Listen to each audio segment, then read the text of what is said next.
일본은 미드웨이를 공격하면 하와이를 공격하는 거하고 똑같다라고 판단을 했습니다.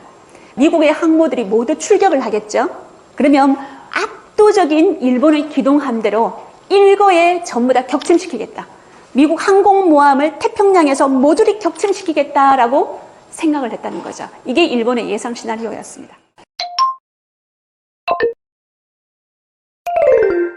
미드웨이 해전의 본질은 미국과 일본의 갈등에서 시작되는데요.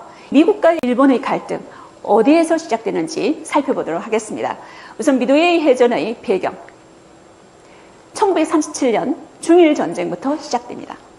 이 중일 전쟁, 일본이 아시아 침략을 노골화시켰던 전쟁이었죠.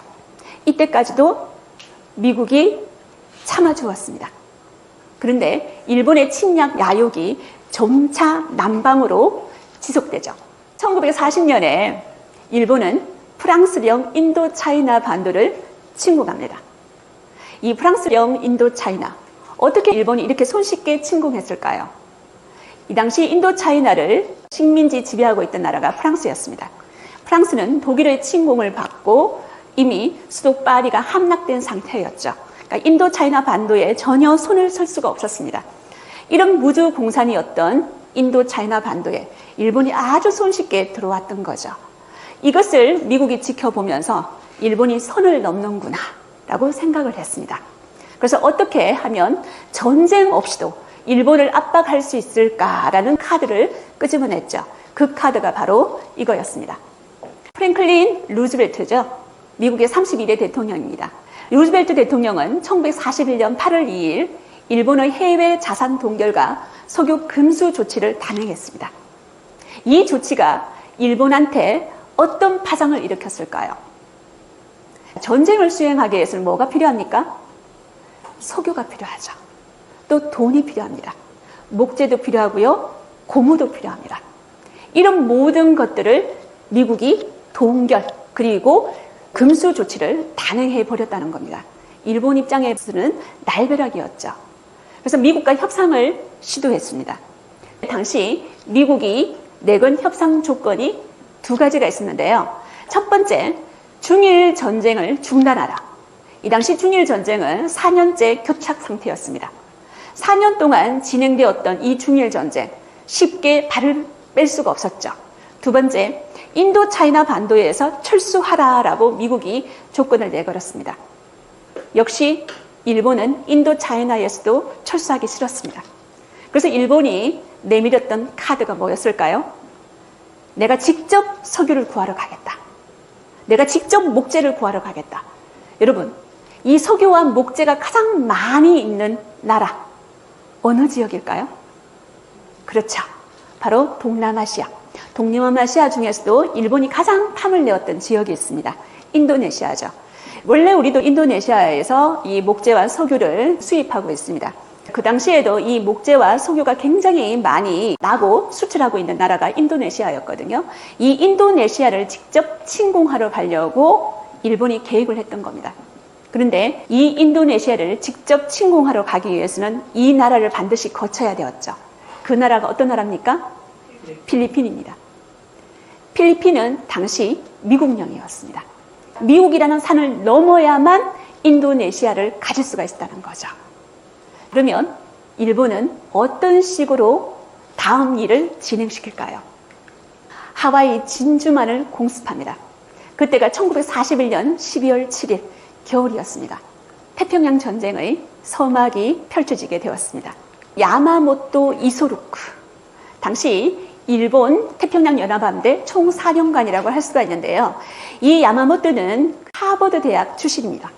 하버드 대학 출신이기 때문에 미국에 대해서 누구보다도 잘 아는 미국통이라고 할 수가 있죠. 미국이라는 나라와 전면전을 펼쳤으면 절대로 안 된다고 생각했던 인물이 야마모토였습니다. 그러면 전쟁을 하기 이전에 뭐부터 하는 게 좋을까요? 협상부터 하는 게 좋겠죠. 그래서 야마모토의 생각은 이런 거였습니다. 태평양 일대를 단기간 내에 점령해서 유리한 입장에 서면은 미국과 협상에서 훨씬 더 유리해질 거야 라고 판단을 했다는 거죠. 그러면 왜 일본은 진주만을 침공했을까요? 왜 진주만이었을까요? 이 진주만은 미 해군 태평양 함대 기지가 있는 곳이었습니다. 미국의 최정예 요원, 최정예 군대가 다 이곳에 포진되어 있었죠. 그리고 이 진주만의 위치를 지도상에서 살펴보도록 하겠습니다. 하와이 진주만, 펄하브라고 얘기를 하는데요. 가보셨습니까? 아유, 많이들 가보셨네요. 하와이는 총 6개의 섬으로 이루어졌는데요. 그중에 저 북쪽에 오아후라는 섬이 있죠. 여기에 바로 호놀룰루가 있습니다. 이 호놀룰루에 펄하브라는 진주만이 보이시죠? 이곳을 일본이 폭격을 했다는 거죠. 진주만 1차 공습이 1941년 12월 7일. 그런데 요일이 무슨 요일입니까? 일요일이었다는 거죠. 오전 7시 48분이었습니다. 미국이 일본을 괘씸하게 생각했던 게 있었습니다. 선전포고를 하지 않았다는 거죠. 근데 일본은 선전포고를 했다고 얘기합니다. 선전포고를 했는데 도착 시간이 1시간 늦었을 뿐이야 라고 얘기합니다. 다시 말해서 워싱턴 미 국방부에 1시간 몇 개, 공습 시간이 1시간이 지난 뒤에 일본의 선전포고문이 도착했다는 거죠. 진주만이 공습받고 있다. 이것은 훈련이 아니다. 미 해군 항공대의 경고방송이 아주 숨가쁘게 울려 퍼지고 있었습니다. 이곳 진주만에.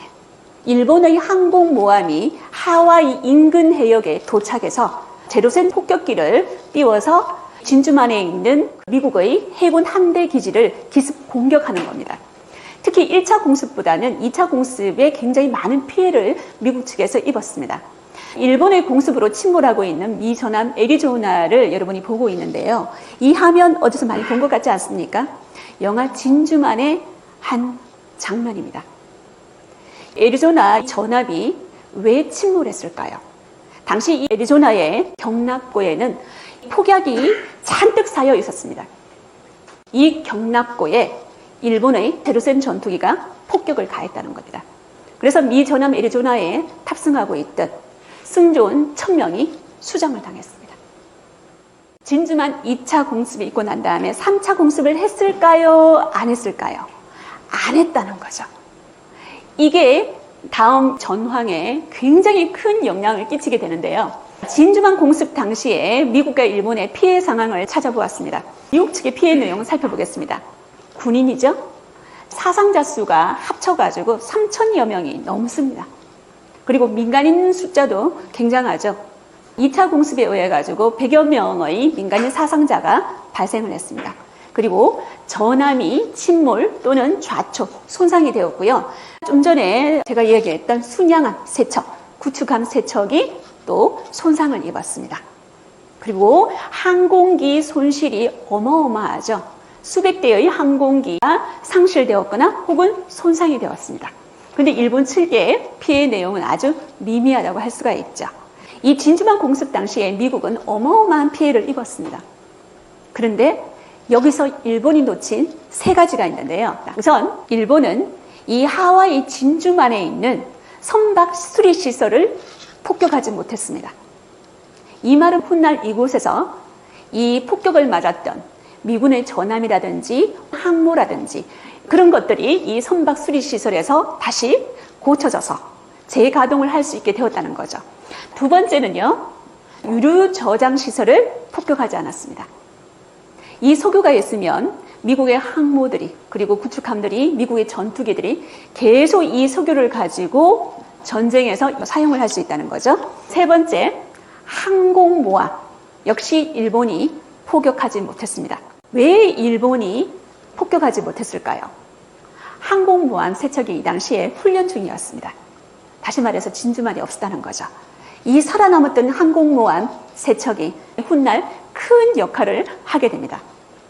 자, 그런데 이 진주만 공습으로 미 해전사에 아주 뛰어난 인물이 사령관으로 새로 부임을 하게 되는데요.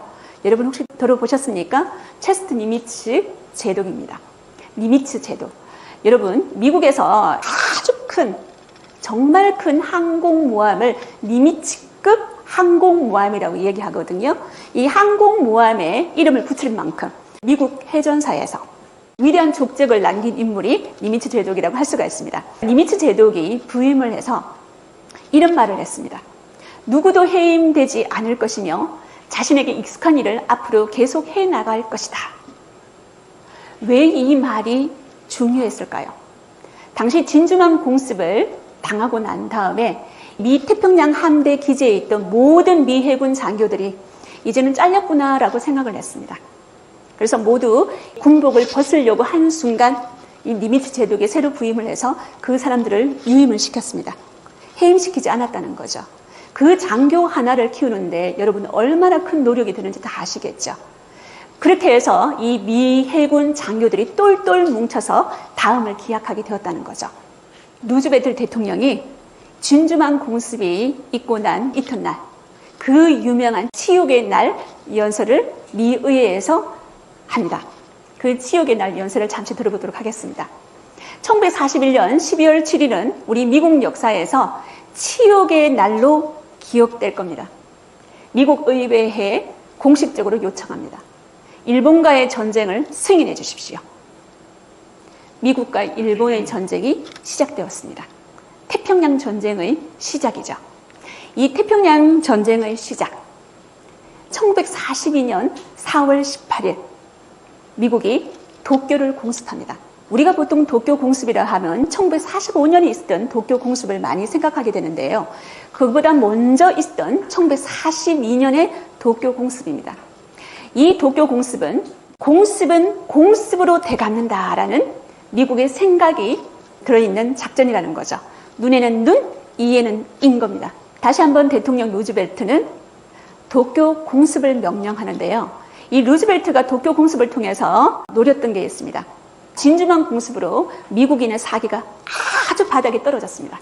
이 떨어진 사기를 다시 진작시키고 미국인의 자존심을 다시 세우기 위해서는 일본의 수도 도쿄 한복판을 우리가 똑같이 공습하겠다라는 작전을 세울 수밖에 없었다는 거죠. 도쿄 공습이 어떻게 진행되는지 살펴보도록 하겠습니다. 제가 한 4가지 정도로 추려봤는데요. 여기 보면은 일본에 접근한 항모위에서 육상 폭격기를 출격시켜 도쿄를 폭격하고 중국 남부로 비행 착륙하는데요. 여러분 1단계, 2단계, 3단계, 4단계 중에서 가장 어려운 미션은 어떤 미션일까요? 2번입니다. 육상 폭격기를 항모에서 출격시키는 거. 원래 이 항모에는 함재기라고 해가지고 항모에서 출격하는 항공기가 따로 있습니다. 다시 말해서 활주로가 짧은 항모에서 출격할 수 있는 아주 작은 사이즈 그리고 항속거리가 짧은 함재기가 있다는 거죠. 그런데 그 함재기 대신에 육상 폭격기를 출격시키는 겁니다. 육상 폭격기는 함재기보다 훨씬 항속거리가 길죠. 항속거리는 비행기가 이륙을 해서 가지고 있는 모든 연료를 다 소진하고 착륙할 때까지 비행했던 거리를 항속거리라고 얘기합니다. 육상 폭격기가 함재기보다 항속거리가 길었다는 거죠. 그래서 이 육상 폭격기를 항모 위에 활주로에서 출격시켜야 되는데 이게 어려운 미션이었다는 거죠. 그 어느 누구도 감히 이런 생각을 하지 못했다는 거죠. 이 발상의 전환이 도쿄 공습을 미국 입장에 봤을 때는 승리로 이끌었던 결정타라고 할 수가 있습니다. 미션 임파서블. 미션 임파서블 영화에서는 누가 있습니까? 톰 크루즈가 있죠. 도쿄 공습에 톰 크루즈하고 굉장히 많이 닮은 사람이 있습니다. 바로 두리틀이죠. 많이 닮았습니까? 이 두리틀 특공대를 이끌었던 두리틀 중령. 이 두리틀 중령 같은 경우는 미 육군을 1930년에 이미 퇴역을 했습니다. 예비역 장교였다는 거죠. 그런데 2차 세계대전이 발발하자 다시 군복을 입고 전투기 조종사로 복귀했던 인물이 두리틀이었습니다. 제임스 헤럴드 두리틀이라고 이야기를 하는데요. MIT 공대의 박사이기도 합니다. 이 두리틀은 미국 역사상 최고의 전투기 조종사로 꼽힙니다. 이 두리틀 중령을 앞세워서 미국은 도쿄 공습을 시작하죠. 항공모함 호넷에서 출격을 기다리고 있는 B-25 폭격기를 여러분은 보고 있습니다. 이 B-25 폭격기 총 16대가 출격을 하는데요. 저 뒤에 뭐가 보입니까? 후지산이 보이고 있죠. 일본 입장에 봤을 때는 수도 도쿄가 폭격을 당한 겁니다. 마른 하늘의 날벼락이었죠. 두리틀 특공대의 폭격으로 폐허가 된 일본의 한 공장을 보고 있는데요. 정확하게 말해서 이 폭격의 영향은 미미했습니다. 공장이라든지 밭이라든지 이런 곳에 떨어졌기 때문에 아주 미미한 사상자와 미미한 피해밖에 없었습니다. 그런데 일본 입장에 봤을 때는 이게 공포와 두려움으로 다가왔다는 거죠. 도쿄 폭격을 실시한 후에 무사히 도착한 중국군 기지에서 찍은 모습입니다. 두리틀 확인됩니까, 여러분? 이분이 그 유명한 전설의 두리틀이죠. 영화도 두리틀 이분을 주인공으로 했던 영화가 있다고 알고 있는데 맞습니까? 그런데 16대의 폭격기 중에서 한 대는 돌아오지 못했습니다. 그 한 대는 도쿄만에서 추락을 해가지고요. 포로로 잡혔고 나중에 참령에 처해졌다고 하죠. 이 도쿄 공습은 일본한테 두려움과 공포로 다가왔다고 제가 좀 전에 얘기를 했었는데요. 왜냐하면 미국도 일본의 왕궁에 있는 수도 도쿄를 직접 공격할 수 있다라는 메시지를 준 거죠. 이게 어마어마하다는 거죠. 일본은 천왕궁에 있는 이 도쿄가 폭격당하리라고는 꿈에도 생각 못했거든요. 그러면 일본의 입장, 수도 도쿄를 지키기 위해서는 항공모함을 없애야 된다. 왜냐하면 항모에서 전투기를 출격시켜가지고 수도 도쿄를 공격했잖아, 그죠? 그 항모를 없애야 된다라고 모든 일본의 해군 지휘부들이 생각을 했다는 거죠. 인류 역사상 최초의 항공모함전이 시작됩니다. 코럴시라고 하는데요. 산호의 해전입니다. 미도의 해전 바로 앞에서 진행되었던 이 해전도 굉장히 중요한 해전이거든요. 한번 살펴보도록 하겠습니다. 산호의 해전에서 일본의 목표는 이거였습니다. 진주만 공습 당시 살아남았던 미 항공모함들을 격침해라. 그래야지 우리 수도 도쿄가 공습받지 않을 수 있다. 우리 일본 본토를 사수할 수 있다라고 생각했거든요. 그러면 어떻게 지킬 수가 있을까요?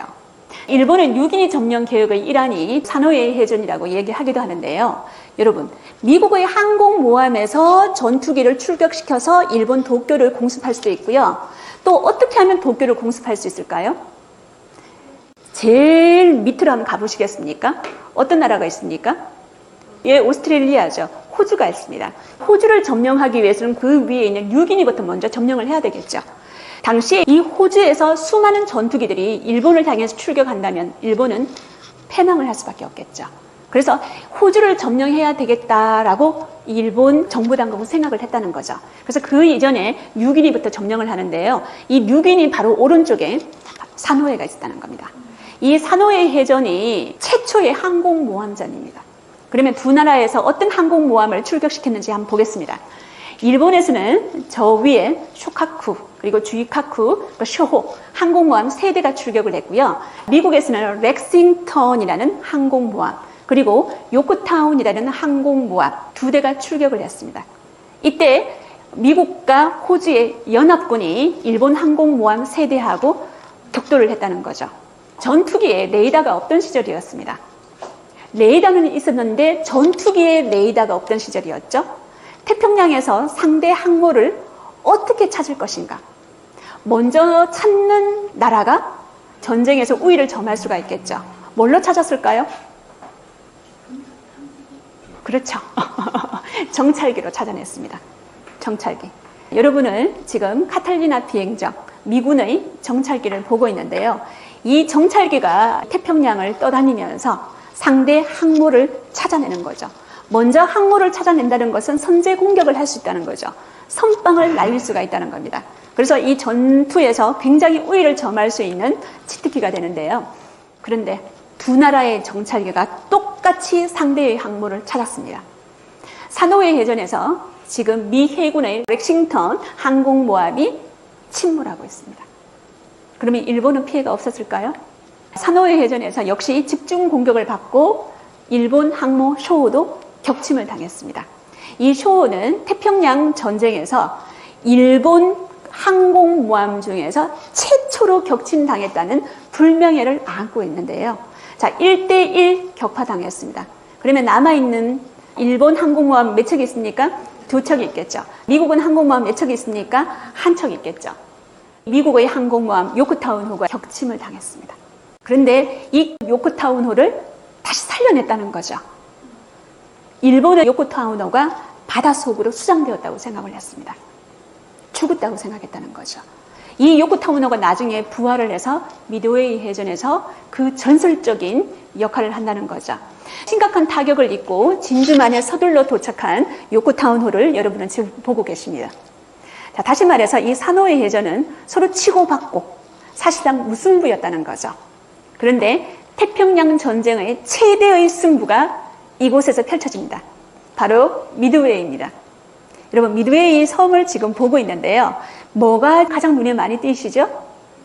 활주로가 있습니다. 활주로.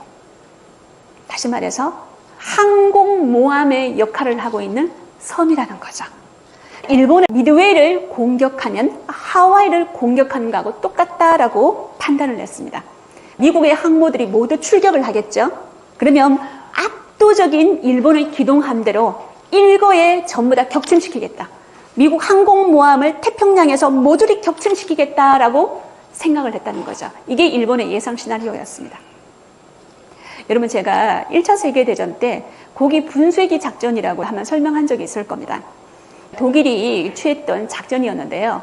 모든 프랑스의 병력을 이곳에 모아가지고 한꺼번에 분쇄시켜버린다. 한꺼번에 전부 다 격퇴를 시키겠다라는 작전이 고기 분쇄기 작전이었는데요. 해상에서 고기 분쇄기 작전이 미드웨이 해전이라고 생각하면 좋을 것 같습니다. 태평양 한가운데에 위치한 미드웨이 제도 한번 살펴볼까요? 오른쪽에 하와이가 있고요. 이 미드웨이 위치가 굉장히 재미있습니다. 태평양 한가운데에 위치하고 있죠. 하와이와 일본 본토의 중간에 위치하고 있습니다. 이런 전략적인 요충지가 미드웨이 제도인데요. 미드웨이 해전 당시 미일의 항모 전력을 살펴보도록 하겠습니다. 미국 항모 엔터프라이즈, 그리고 호넷, 아까 호넷 들어보셨죠? 호넷 이 항모에서 브리틀 특공대가 출격을 했죠. 그 호넷 항모입니다. 다음에 일본 항모에는요, 휴류와 소류, 그리고 카가 아카기. 이 아카기 항모는 4개의 항모 중에서 지휘관 역할을 하고 있는 기함이라고 생각하시면 될 것 같습니다. 4대2. 누가 더 우세합니까? 일본이 더 우세하죠. 미국의 열세에 놓여 있습니다. 그런데 일본은 이것을 간파하지 못했다는 거죠. 이것을 관과했습니다. 요코타우노가 살아있다는 거죠. 자신들은 사노이 해전에서 이 요코타우노가 침몰했다고 생각을 했는데 그것을 다시 부활시켰다는 거죠. 미국 측에서. 그러면 몇 대 몇입니까? 4대3이라는 거죠. 여러분, 이 항모 숫자가 왜 중요하냐면 이 항모 숫자는 곧 함재기의 숫자라는 거죠. 한 척의 항모에서 수십 대에서 혹은 백 몇십 대까지 이 함재기를 출격시킬 수가 있었습니다.